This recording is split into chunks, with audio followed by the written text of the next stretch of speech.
أنت طالب، إذا أنت غني جدا بالمصادر. لو أنت طالب في جامعة مصرية أو عربية أو أي جامعة في العالم، فأنت فعليا معك ثروة. هتقول لي هم 20 جنيه في جيبي مواصلات، عارف، بس الغنى هنا مش فلوس، لكن أقيم صدقني.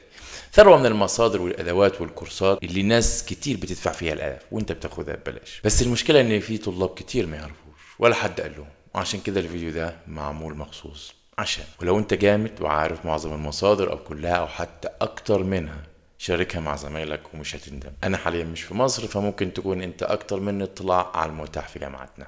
نبدأ مع عملاق المصادر مايكروسوفت. بإيميلك الجامعي تقدر تحصل على اوفيس 365 اللي هو يشمل وورد، اكسل، باوربوينت، اوتلوك وتيمز، وده لوحده ب $150 سنويا تقريبا. مساحة 1 تيرا لتخزين الملفات من وان درايف، طبعا مايكروسوفت برضو، بس خلي بالك لانها غالبا بتتسحب بعد ما بتخلص دراسة. رصيد مجاني ب $100 لمايكروسوفت اجور فور ستودنتس، وده تقدر تستخدمه في حاجات كتير زي تبني مواقع، تشغل سيرفرات افتراضية فيرجوال ماشينز لينكس اند ويندوز، تجريب مشاريع artificial intelligence على اجور برضو، استخدام قواعد بيانات زي كوزموس داتابيز وسيكوال، كل ده بدون مصاريف بالرصيد اللي بيديهولك. بس طبعا الرصيد بيخلص. تعال بقى شوف الكنز الجامد ده. بصراحه بالنسبه لي ده اجمد حاجه ممكن تقدم عليها لو انت طالب. كل اللي محتاجه ان انت تكون طالب. جيت هاب ستودنت ديفلوبر باك بما يعادل $2000 مجانا للطلبة،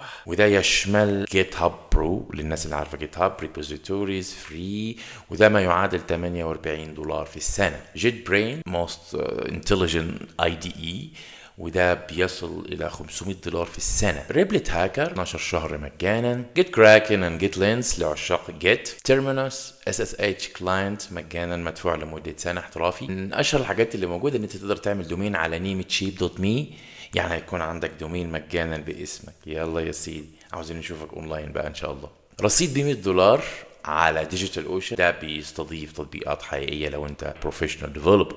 في كورسات وتعليم طبعا زي educative.io، فرونت ماسترز، كودكس كلاب، كل دي عضويات واشتراكات موجودة ومتاحة. بيديك برضو قواعد بيانات وتحليل زي مثلا مونجو داتابيز اتلس، بديك ليها $50 رصيد. حاجات تانية كتير صراحة يعني مش هنقدر نفندها كلها. امازون عندها امازون ويب سيرفيسز اديوكيت، وده بيديك رصيد مجاني بما يعادل $75، وكورسات طبعا وشهادات رقميه تقدر تغرق بيها لينكد ان. وانت ما عندكش لينكد ان؟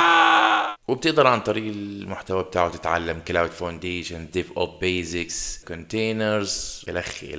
اما بقى الكنز الحقيقي المتاح للطلبه ده ممكن يبقى عن طريق الجامعه نفسها او عن طريق بنك المعرفه المصري EKB، وده بيشمل ايه بقى؟ IEEE اكسبلور للمهندسين الكهرباء والالكترونيات، ساينس دايركت للعلوم التطبيقيه والفيزياء والهندسه من إلسيفير طبعا، سبرينجر لينك وده الاف الكتب والمقالات، وايلي اونلاين لايبراري، بروكويست اللي هي قواعد بيانات الرسائل الجامعيه، نيتشر بابلشنج جروب طبعا المجلات العلميه الرفيعه. الدخول بيكون بايميل جامعي او الرقم القومي اظن عن طريق الEKB لو بتعمل مشروع تخرج او بحث علمي.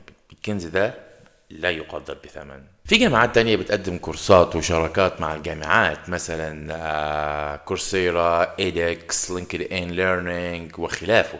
يعني مثلا عندك كورسيرا فور كامبس موجود في GUC، نايل يونيفرسيتي، EUC والزويل وغيرها. يعني من ما اظنش ان هم جامعات دي كتير لان دي فلوس كتير يعني. وده بيشمل برضه لينكد ان ليرنينج، ايدكس وMIT، هارفارد اونلاين، يوديمي، ايجيبت سكولرشيبس، ودي كانت سكولرشيب متاحة من اظن وزارة الاتصالات.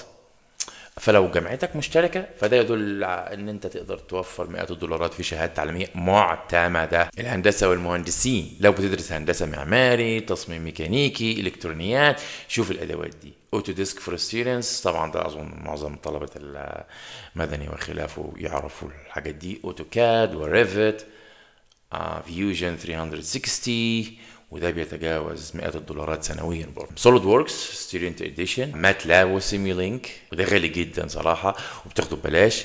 التيوم ديزاينر، ده انا اعشق التيوم ديزاينر لعشاق PCB، ومالتي سيم برضه الشباب كهرباء. وعندك شركه انسس برضه اديتي تراخيص للطلبه في العموم. اللي حابب يستفسر عن اي تفصيله يكتبها وان شاء الله نفيده حسب المقدره. بالمناسبه دي مش ادوات تدريب، دي نفس البرامج اللي بتشتغل بيها الشركات في مشاريعها الحقيقية. لو انت اشتغلت على الادوات دي ثق انك هتقدر على طول تشتغل بعد ما تخلص. يعني ببساطة لو انت طالب، انت معاك مفتاح خزنة وكل اللي محتاجه ايميلك الجامعي وتعرف تستغل كل خدمة. كل يوم بيضيع وانت مش بتستغل الادوات دي خسارة حقيقية. بس الفرق انك تبدأ وتستغل الفرصة. شارك الفيديو لو استفدت حاجة، او اقفله وخش نام لو ما عجبكش. المصادر دي مش دايمة لكن اثرها ممكن يغير حياتك. يقول الامام الشافعي: حسبي بعلمي إن نفع، ما الذل إلا في الطمع، من راقب الله رجع، ما طار طير وارتفع إلا كما طار وقع. هذا ونتمنى لقاؤكم إن شاء ربي وربكم.